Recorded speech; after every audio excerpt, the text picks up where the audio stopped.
Kita bilang ini Rp1.000, ya kan? Tapi makin lama di dalam isi riba, Rp1.000 yang dulu bisa dipakai untuk membeli 50 kg emas pada tahun 46, ketika pertama kali diberikan rupiah, hari ini diberikan tukang parkir pun tidak mau.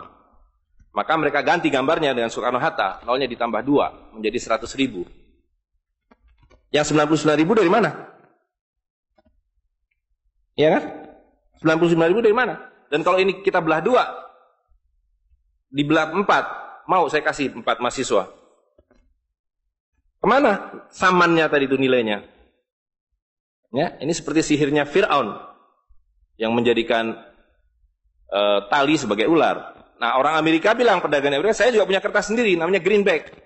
Tapi kertas saya punya 10.000 kali lipat dari kertas saudara.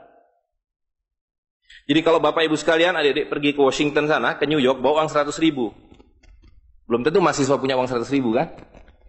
Harus bekerja 2 hari untuk mendapatkan uang 100.000. Pergi ke Washington, saya mau beli Coca-Cola 1 botol. Apa mereka bilang? Apa mereka bilang? Ini kertas funny. This is funny paper. Gak laku. Tapi siapapun datang ke Ternate dengan $100, you punya cengkeh, berikan pada saya. Saya mau beli, you punya Coca-Cola, tapi saya minta 1 truk. Apa yang kita lakukan? Kita berikan Coca-Cola 1 truk, karena mereka bilang, mereka bisa yakinkan kita, selembar kertas mereka 10.000 kali lipat dari lembar kertas kita. Dan mereka bilang, kita punya kertas tidak laku, mereka punya kertas laku di seluruh dunia. Betul nggak? Dengan cara itulah seluruh cengkeh Ternate habis. Pala Ternate habis. Seluruh kekayaan Ternate habis, hanya diganti dengan byte komputer. Dengan cara itulah kemiskinan dan pemiskinan dilakukan oleh para bankir. Jadi banking is crime. And bankers are the criminal. Dengan sihir ini. Ya.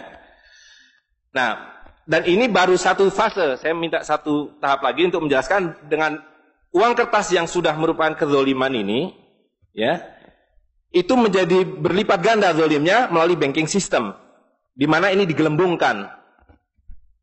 Kalau tidak ada bank, kalau saya punya uang 100.000 dipinjam oleh Ustadz Nur, maka uang saya habis.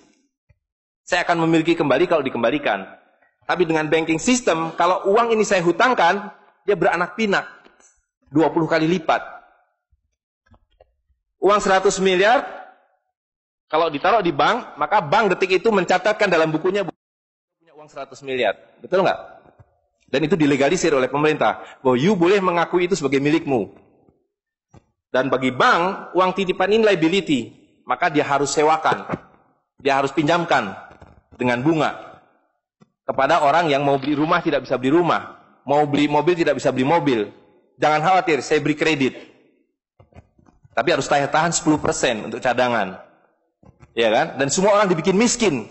Misi pokok bank adalah membuat semua orang miskin supaya tidak mampu membeli apapun kecuali berhutang melalui bank. Maka ketika 100 miliar ini diterima bank, maka dia bisa mengutar itu 20 kali dengan bunga katakanlah 10%. Maka dia akan mendapatkan dari bunganya saja 180 miliar. Jadi kalau bank bilang saya ngasih bunga hanya 10%, dia akan dapatkan 200%.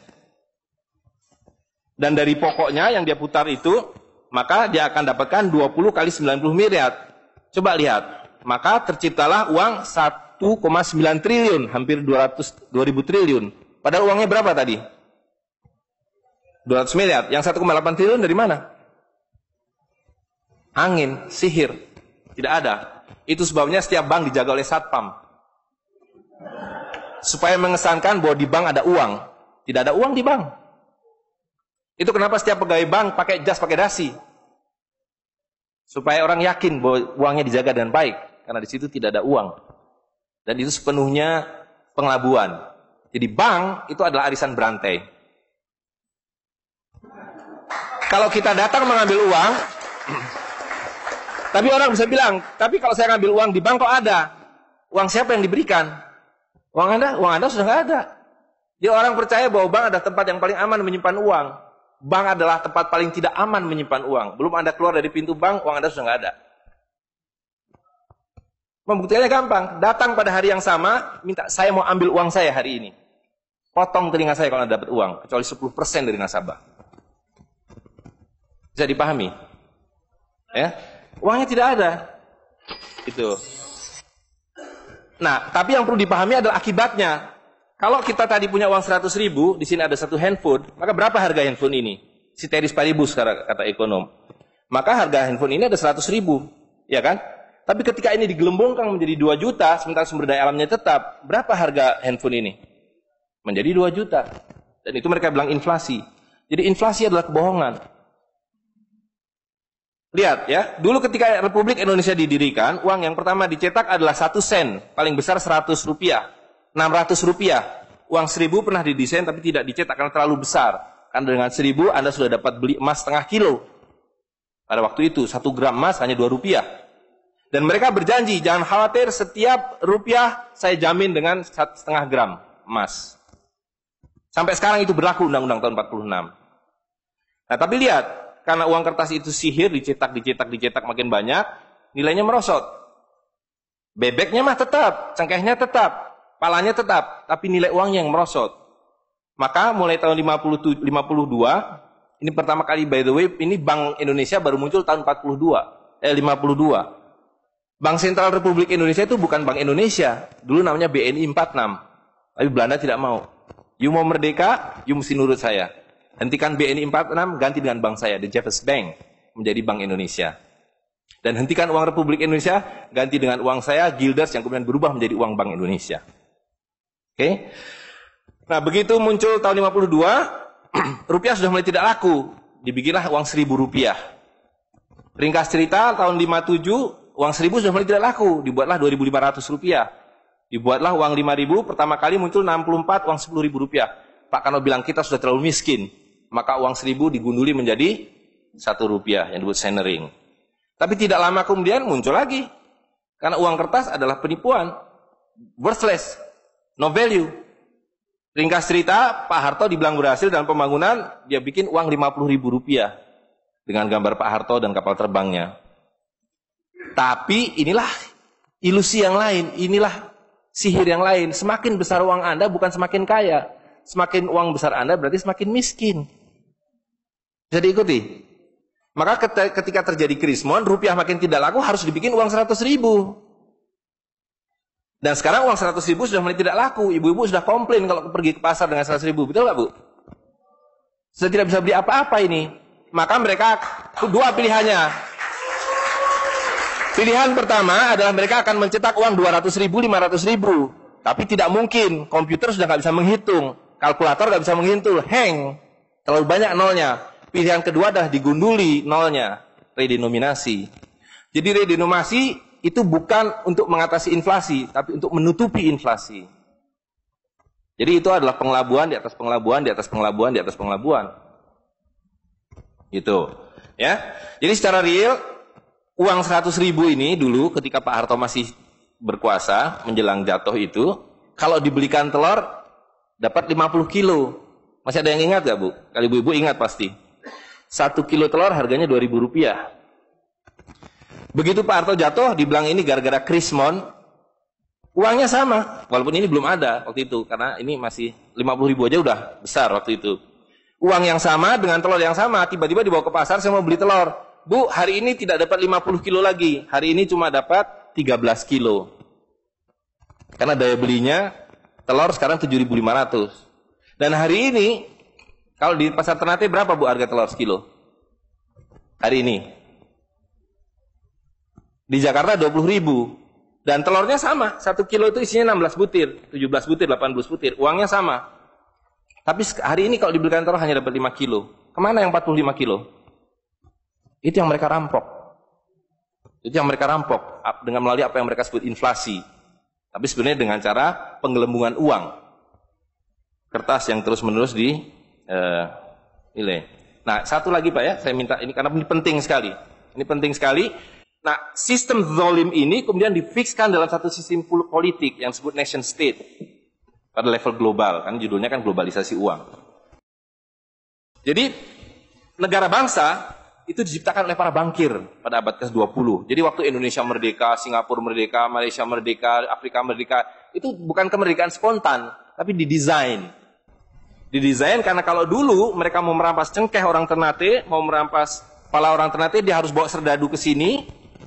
Dia harus ambil cengkeh dan palanya. Repot kan? Maka dengan menciptakan uang kertas, mereka tetap bisa mengambil cengkeh orang Ternate, mengambil pala orang Ternate tanpa harus kirim serdadu di sini. Dan karena itu saya kasih merdeka. Tapi satu mesti bikin bank sentral, kedua pakai uang kertas. Supaya saya tetap bisa membeli 1 barel minyak Anda dengan harga 4 sen dolar. Karena mencetak uang ini biayanya hanya 4 sen, 500 rupiah.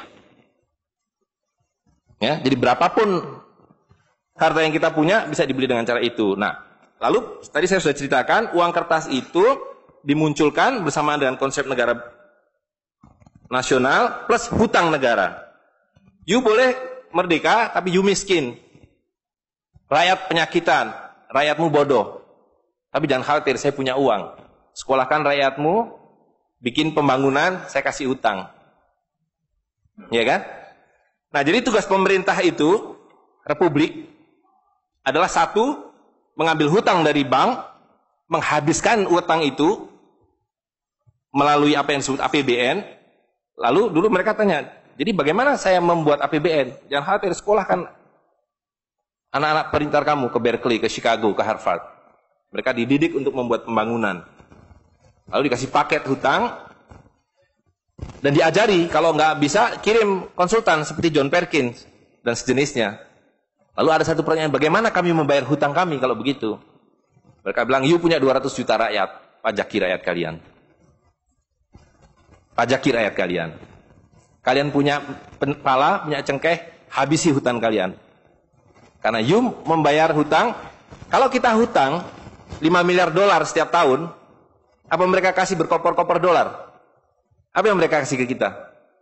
Mereka hanya mengetik di komputer 5 miliar dolar, ting, masuk ke Bank Indonesia. Nanti Bank Indonesia tinggal kirim ting ke Bappenas, Bappenas ting ke departemen-departemen itu. Tapi ketika kita mau membayar hutang mereka, bisa kita mengetik di komputer 5 miliar dolar, ting, dibayarkan ke Bank Dunia? Nggak bisa, you mesti punya devisa. Dari mana kami punya devisa? You mesti beli dolar kami. Caranya tebang hutan kalian. Habisi boksit kalian. Habisi mineral kalian. Betul nggak? Nah, jadi itulah yang terjadi di dalam sistem Fir'aun sekarang ini. Bahwa pemerintah itu didesain hanya untuk mengambil hutang dari bank, menghabiskan melalui APBN dan proyek, kemudian memajaki rakyat. Karena itu pajak semakin hari semakin tinggi, semakin banyak, semakin tinggi, semakin banyak. Gitu. Nah, jadi kalau digambarkan seperti ini, ya kan?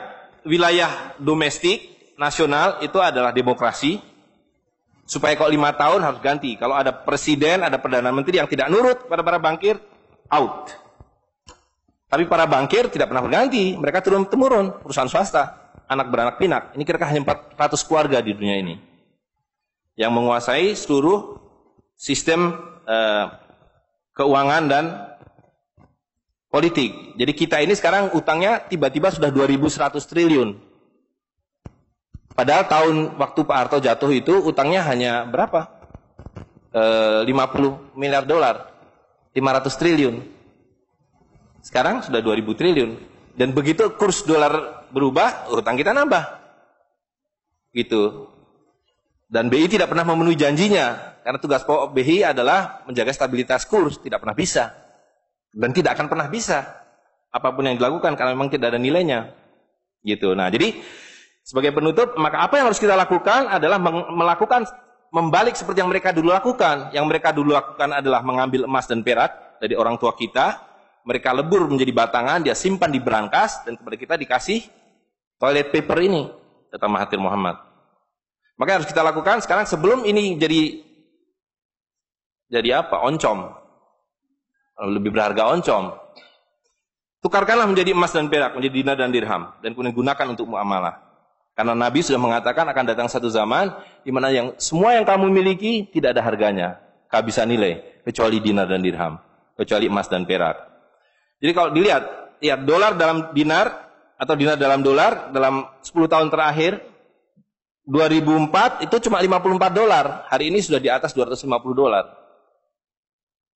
Dan lihat, menipunya uang kertas ya. Kalau kita pakai untuk menyimpan naik haji, kalau Anda menabung dolar, maka tiap tahun naik. Saya sudah hitung ini, dan ini valid sekali. Naik setiap tahun itu 3,5%. Kalau Anda menyimpan rupiah, setiap tahun naik 5%, nggak nyampe-nyampe. Tapi kalau Anda menyimpan dinar, maka dia akan turun 8% setahun.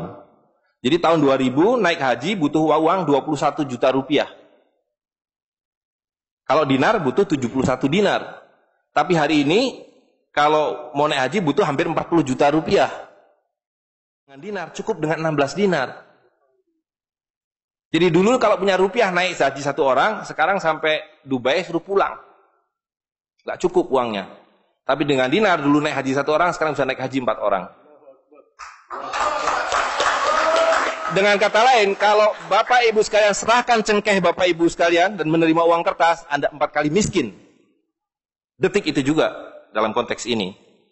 Maka serahkanlah cengkeh dan katakan, saya mau serahkan cengkeh, bayar kami dengan dinar. Bayar kami dengan dirham. Saya serahkan pala kami, bayar kami dengan emas dan perak. Saya tidak mau uang palsu ini, uang-uangan ini. Saya mau uang yang sebenarnya, uang dari Rasul SAW. Ya, gitu. Dan harga minyak ini palsu semua. Dibilang minyak naik, turun naik, tidak ada yang minyak naik. Kalau dengan dolar dia naik terus. Tapi dengan dinar dia flat. Sekali lagi, bahwa sumber daya alam itu terbatas. Maka alat tukar pun harus terbatas. Jadi ketika kita menggunakan kertas, ini digelembungkan. Tapi ketika Anda menggunakan emas dan perak, ini sama. Maka sekali dia punya alat tukar, nilai tukarnya dari zaman Rasulullah SAW seekor kambing, hari ini 1 dinar dapat seekor kambing. Zaman Nabi dapat seekor ayam 1 dirham, hari ini dapat seekor ayam. Tidak ada yang berubah. Sekali lagi pemiskinan itu adalah dibikin oleh sistem. Dan tadi sudah disampaikan bahwa dari tahun ke tahun, di dalam slide yang sebelumnya dalam penjelasan itu, bahwa dinar dan dirham itu selalu dicetak oleh para sultan. Jadi lihat, ketika para sultan berkuasa, para sultan berikan emas dan perak pada rakyat. Para sultan kemudian disingkirkan, diganti oleh para bankir, emas dan perak mereka ambil, diberikan kertas. Itu yang terjadi dari abad ke-19. Maka alhamdulillah pada hari ini kita melihat bahwa kesultanan sudah kembali dengan dinar dan dirham.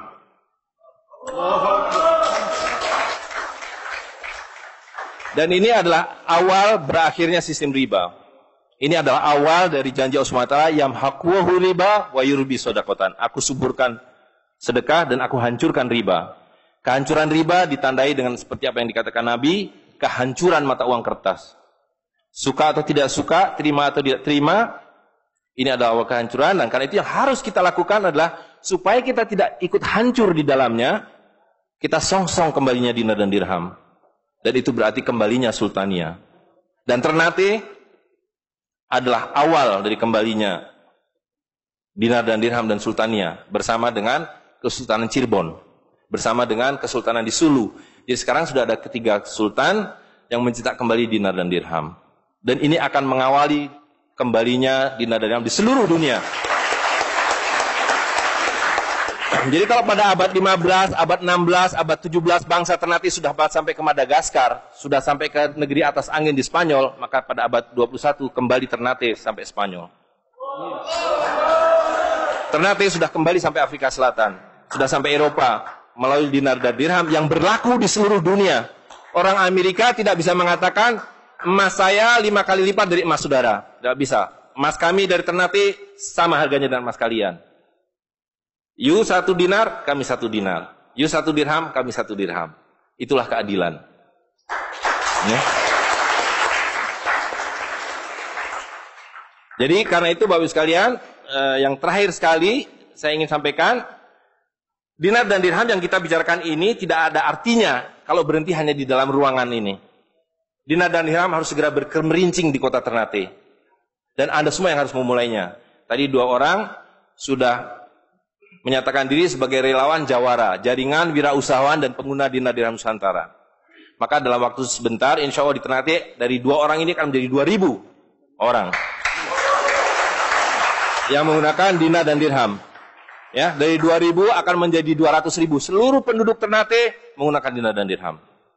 Dan Kanjeng Sultan dari beberapa waktu yang lalu sudah mulai membagikan zakat dalam dirham. Jadi di Ternate itu sekurangnya sudah ada 1.000 orang memiliki koin dirham yang dibagikan oleh Sultan.